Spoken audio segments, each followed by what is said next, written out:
Assalamualaikum warahmatullahi wabarakatuh.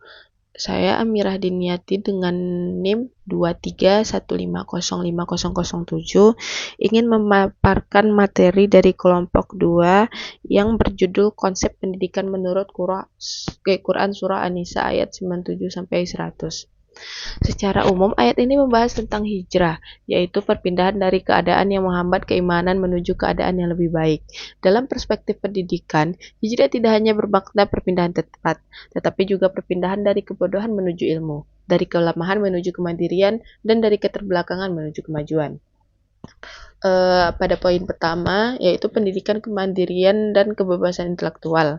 Pada ayat 97, Allah mengecam orang-orang yang tetap berada dalam kondisi tertindas padahal mereka mampu untuk keluar dari keadaan tersebut. Jadi, nilai pendidikan yang dapat diambil adalah bahwa peserta didik harus memiliki sikap mandiri dan tidak mudah menyerah pada keadaan. Seorang harus berusaha mencari lingkungan yang dapat mendukung perkembangan ilmu, iman, dan potensinya. Selanjutnya, pendidikan lingkungan atau ekologi sosial. Dalam ayat tersebut, Allah berfirman bahwa bumi Allah itu luas. Ini menunjukkan pentingnya lingkungan dalam proses pendidikan. Lingkungan yang baik akan membantu perkembangan karakter dan ilmu pengetahuan. Oleh karena itu, peserta didik perlu berada di lingkungan yang positif, mendukung belajar, dan mendorong pertumbuhan diri.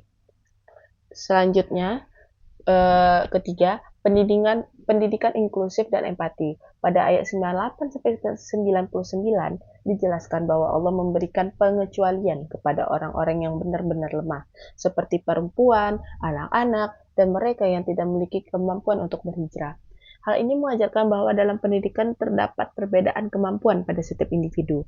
Karena itu, pendidikan harus memberikan perhatian dan pelayanan yang sesuai kepada mereka yang memiliki keterbatasan atau kebutuhan khusus. Yang keempat, pendidikan berbasis proses. Ayat 100 menjelaskan bahwa orang yang meninggal dalam perjalanan hijrah tetap mendapatkan pahala dari Allah meskipun belum sampai ke tujuan. Nilai pendidikan yang dapat diambil adalah bahwa proses dan usaha sangat dihargai dalam belajar. Keberhasilan tidak hanya diukur dari hasil, tetapi juga dari kesungguhan dan perjuangan yang dilakukan. Yang kelima, pendidikan karakter optimis dan tangguh. Allah menjanjikan kemudahan, perlindungan, dan rezeki bagi orang yang berhijrah di jalannya. Hal ini mengajarkan bahwa peserta didik harus memiliki sikap optimis, berani menghadapi tantangan, dan tidak takut keluar dari zona nyaman demi mencapai tujuan yang lebih baik.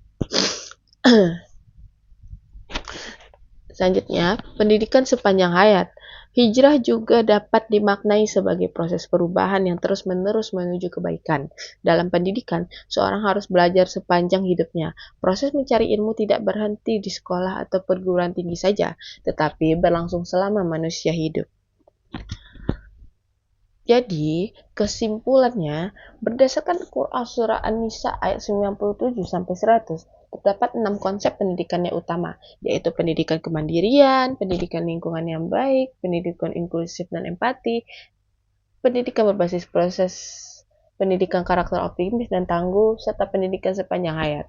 Melalui konsep-konsep tersebut, pendidikan Islam bertujuan membentuk manusia yang beriman, mandiri, berilmu, dan mampu menghadapi tantangan kehidupan dengan lebih baik. Baik, mungkin sekian yang dapat saya jabarkan. Assalamualaikum warahmatullahi wabarakatuh.